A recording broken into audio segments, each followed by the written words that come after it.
Our gospel lesson today comes from the Gospel of Luke, the 15th chapter at the beginning, and it is the parable of the Good Shepherd. You have to understand some things before I read this gospel lesson. In the Old Testament of the 23rd Psalm, the Lord is my shepherd. Shepherds were honored people. Shepherds were looked on as important and were lots of times identified with the love of God. But by the time of Jesus' day, shepherds were no longer held in such high regard. They, in fact, were at the lowest rung of society. Many of them considered them shiftless, thieves, undependable. They were not highly regarded. But Jesus, as he was wont to do, he picked the Good Samaritan. He is now picking a shepherd, a stinky, smelly, untrustworthy shepherd as he was viewed in those days. Unlike the many beautiful illustrations that you've seen either of Jesus or as this clean, immaculate man with the headdress and the braid around and carrying the sheep back, illustrating how the good shepherd found the lost sheep. Shepherds in Jesus' day were not clean and immaculate. They wore animal skins, they were stinky, smelly, and dirty, and they were not always dependable. But Jesus picks such an individual to illustrate his story. Now all the tax collectors and sinners were coming near to listen to him. And the Pharisees and the scribes were grumbling and saying, "This fellow welcomes sinners and eats with them." So he told them this parable. "Which one of you, having 100 sheep and losing one of them, does not leave the 99 in the wilderness and go after the one that is lost until he finds it?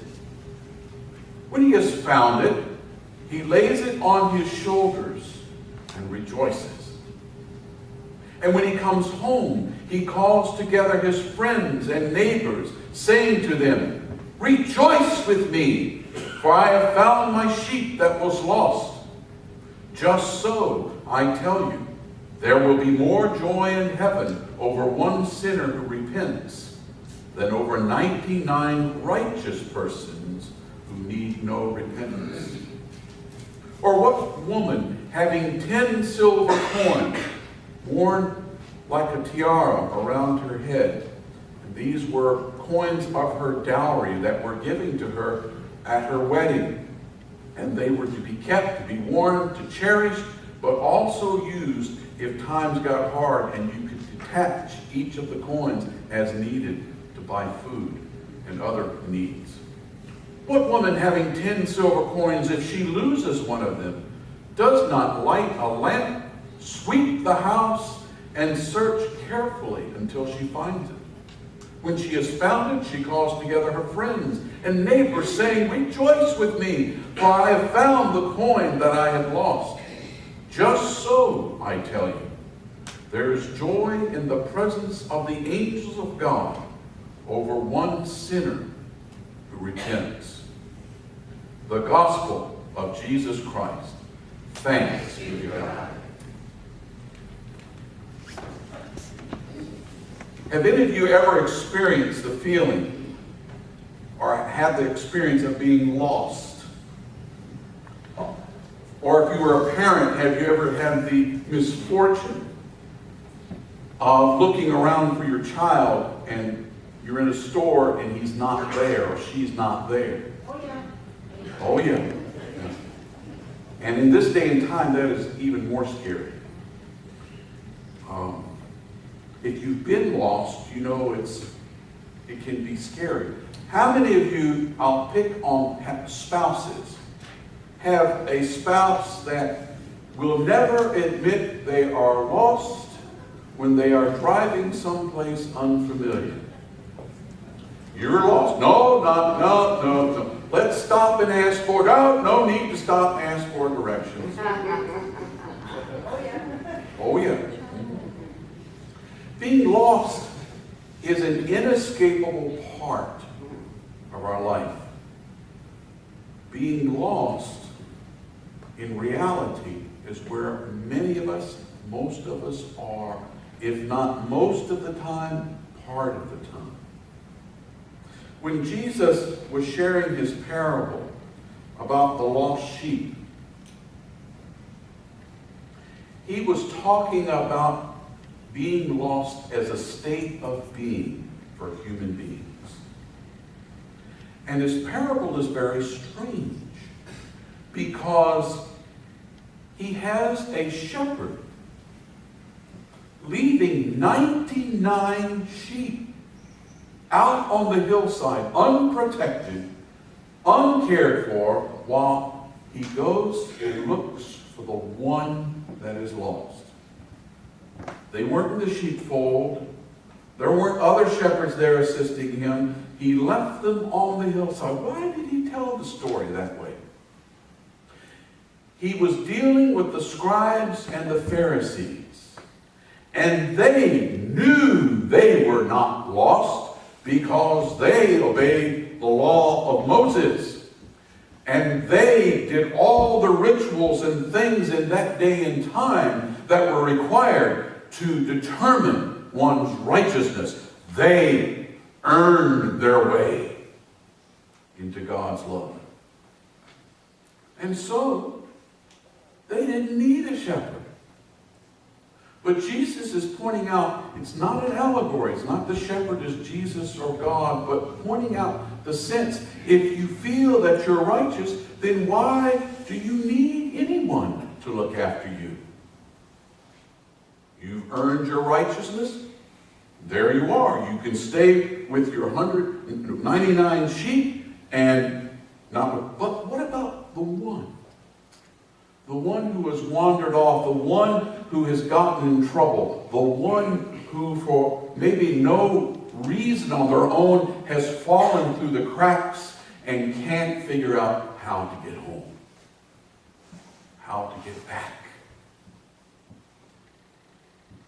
Jesus says God celebrates whenever that lost person, be it a son, be it a silver coin, whenever that one who is lost is recovered and brought home in the arms of the Good Shepherd, there is great celebration.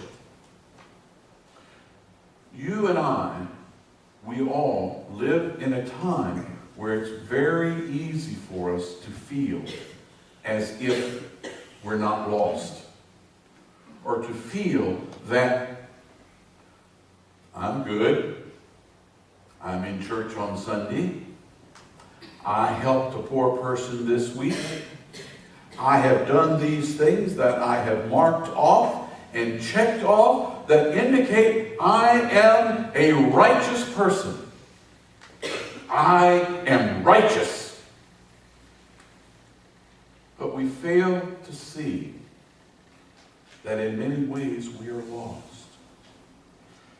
The Pharisees earned their righteousness. That's the way they felt that you have to work. You couldn't just be given it by God. You had to prove yourself. And if you proved yourself, you were righteous.